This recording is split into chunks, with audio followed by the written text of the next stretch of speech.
ভাইজান আসসালামু আলাইকুম। দেখো ভাইজান কিন্তু চলে এসছে। জি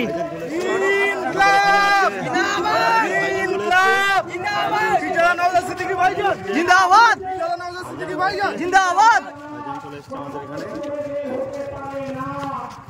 দেখো লক্ষ লক্ষ যুবকের আইকন পীরজাদা নওশাদ সিদ্দিকী ভাইজান কিন্তু এই মুহূর্তে চলে এসছে।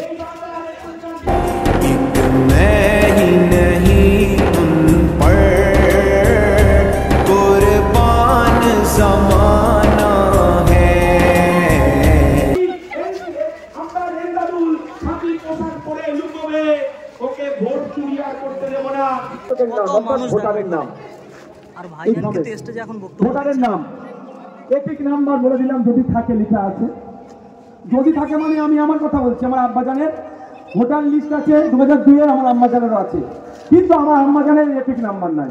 ফ্ল্যাশব্যাক। সো হে গাইস, আসসালামু আলাইকুম। কেমন আছো তোমরা? আশা করি তোমরা সবাই ভালো আছো। সো ফাইনালি আজকে কিন্তু চলে এসেছি আমি চানকিয়াতে, যেহেতু এখানে আসছে আমাদের প্রাণ প্রিয় পীরজাদা নওশাদ সিদ্দিকী ভাইজান। তো আজকের ব্লগটা আরও সেরা হতে চলেছে। তো এখনো পর্যন্ত যারা যারা চ্যানেলটা সাবস্ক্রাইব করোনি তাড়াতাড়ি করে কিন্তু চ্যানেলটা সাবস্ক্রাইব করে দাও, যেহেতু তোমাদের একটু সাপোর্ট আমার ভিডিও বানাতে কিন্তু অনেক অনেক মোটিভেট করে। তো দেখো এটাই কিন্তু চানকিয়া প্রাথমিক বিদ্যালয়, ঠিক আছে? আর এখানে কিন্তু ভাইজান আসবে, আর ভাইজান আসার আগে ভাইজানের ভালোবাসার মানুষগুলো দেখো, অনেক মানুষ কিন্তু চলে এসছে এখানে, ঠিক আছে? আর এখন কিন্তু স্টেজে বিশ্বজিৎদার বক্তব্য দিচ্ছে। দেখো কত মানুষ হয়েছে, দেখো ভাইজান আসার আগে।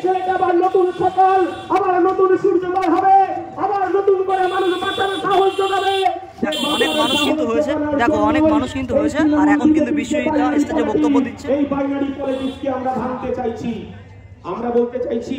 সো ফাইনালি আমাদের প্রাণ প্রিয় পীরজাদা নওশাদ সিদ্দিকী ভাইজান কিন্তু চলে এসছে। এই হচ্ছে ভাইজান। ভাইজান আসসালামু আলাইকুম। দেখো ভাইজান কিন্তু চলে এসছে। জি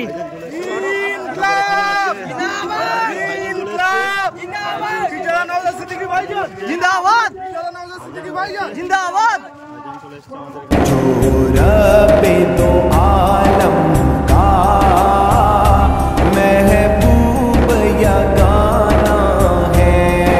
দেখো লক্ষ লক্ষ যুবকের আইকন পীরজাদা নওশাদ সিদ্দিকী ভাইজান কিন্তু এই মুহূর্তে চলে এসছে।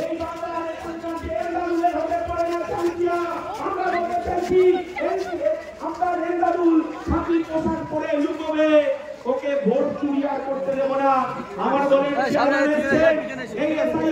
বিস্তারিত বলবেন, আপনারা কেউ ভয় পাবেন না, আপনারা বুক ছিটিয়ে এসআইআর এর ফর্ম ফিল আপ করবেন, আপনার ভোটাধিকার রক্ষা করবেন। আমার চেয়ারম্যান বলেছে একটাও যদি বৈধ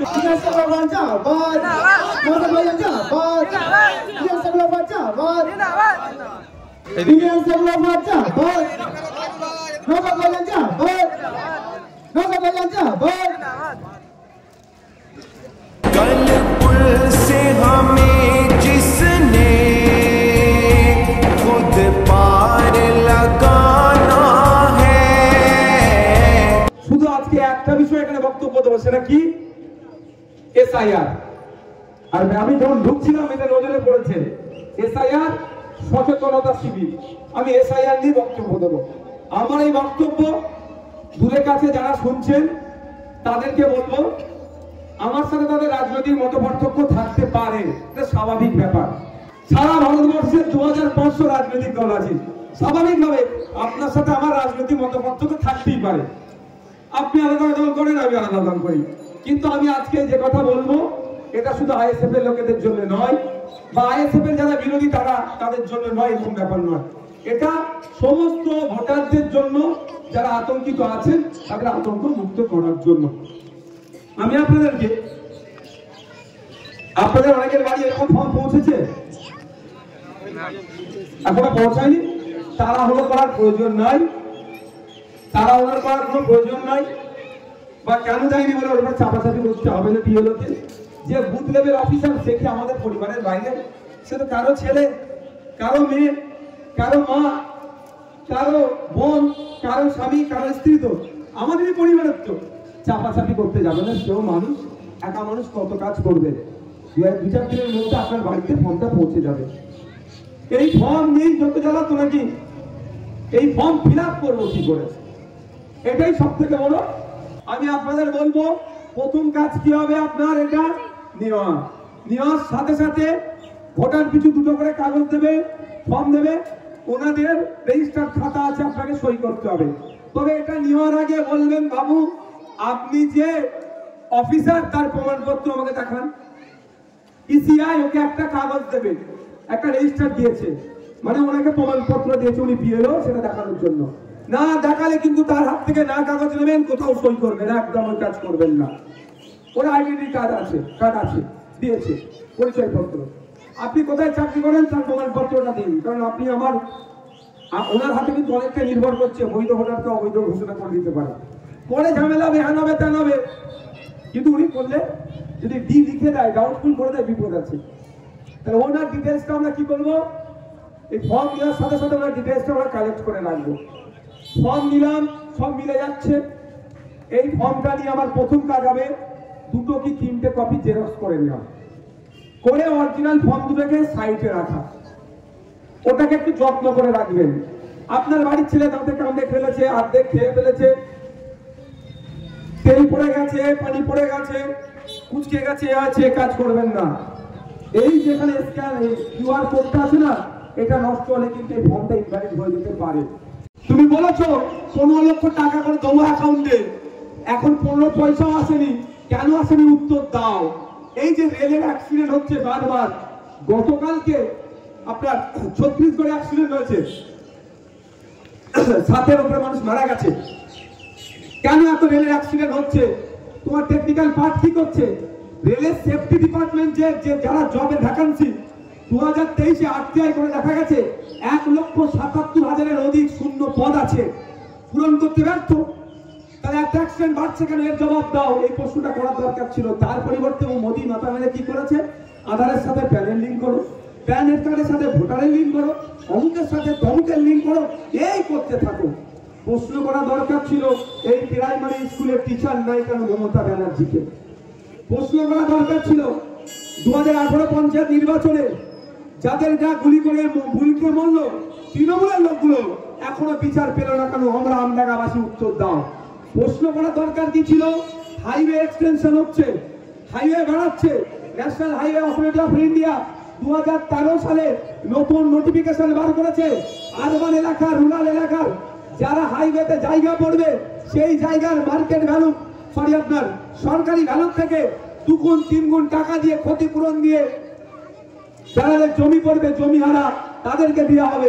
কিন্তু আমরা কি দেখছি, নদী আপনার বর্ডার ওপারে তো নদিয়া জেলায় যারা 1 কাঠা জায়গা পড়েছে সে 8 লাখ টাকা ক্ষতিপূরণ পাচ্ছে, আর আমাদের আমডাঙ্গাতে যার 10 কাঠা জায়গা পড়ছে, 2 কাঠা জায়গা কি 4 কাঠা জায়গা পড়েছে, সে 25,000, 30,000, 50,000 টাকা মাত্র ক্ষতিপূরণ পাচ্ছে কেন?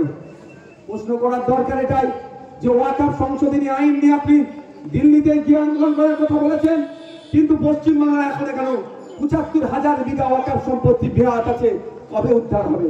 প্রশ্ন করা দরকার ছিল যে ব্লক হসপিটালে ডক্টর নেই কেন? প্রশ্ন করা দরকার ছিল স্কুলে টিচার নেই কেন, চক ডাক্তার নাই কেন?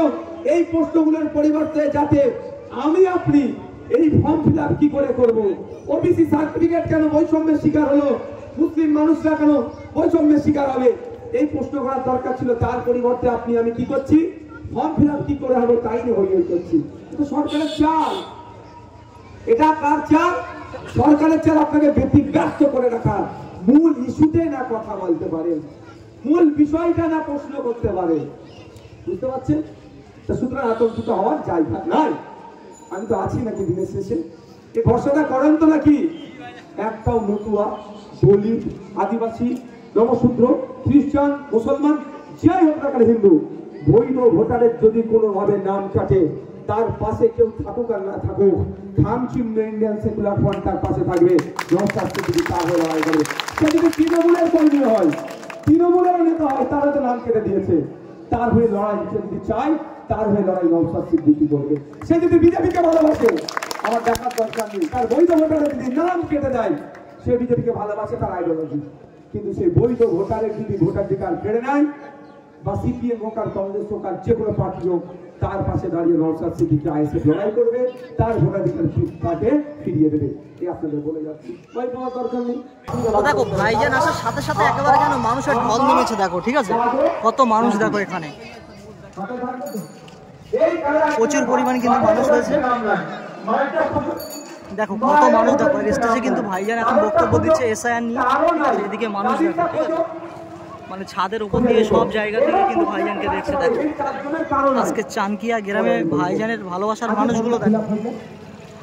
তারপরে বলি এই নাই কারণ নাই চারজনের প্রচুর মানুষ কিন্তু হয়েছে, 15 থেকে 20% ভোটার নিতে হতে পারে, কিন্তু 80% কত ভোটার মানুষ হয়েছে দেখো, ঠিক আছে, সারা জায়গাতে একদম মানুষের ঢল নেমেছে। এবার এখানে কি লেখা আছে? নির্বাচকের নাম, মানুষ ভোটারের নাম। আর ভাইজান কিন্তু স্টেজে এখন বক্তব্য ভোটারের নাম এপিক নাম্বার বলে দিলাম, যদি থাকে লেখা আছে। যদি থাকে মানে আমি আমার কথা বলছি, আমার আব্বাজানের ভোটার লিস্ট আছে 2002 এর, আমার আম্মাজানেরও আছে, কিন্তু আমার আম্মাজানের এপিক নাম্বার নাই। এখানে মানুষ দেখো, ঠিক আছে, প্রচুর মানুষ কিন্তু হয়েছে। সরকারের তো সরকার করে নিয়ে আমার ছিল, আমার পরিবার ছিল, আমার পরিবার ট্যাক্স দিচ্ছে সরকারকে, যাতে এই কাজগুলো ঠিক করে হয়। সরকার একটা লোক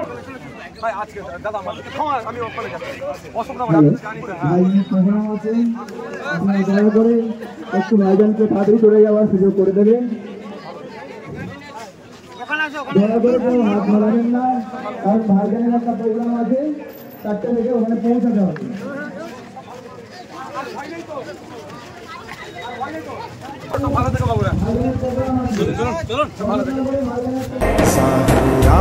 का वो बाबा है, हसनैन का नाना है।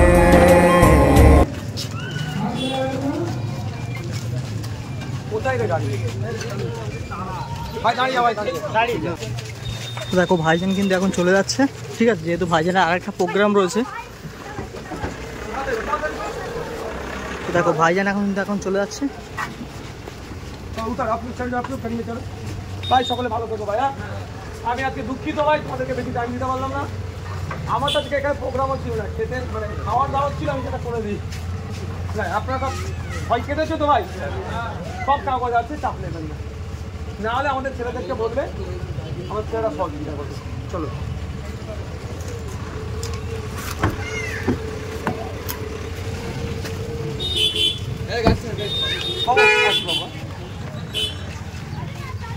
দেখো ভাইজান তো চলে গেল, ঠিক আছে, আর এখানে কত মানুষ দেখো ভাইজানকে দেখার জন্য পাগল।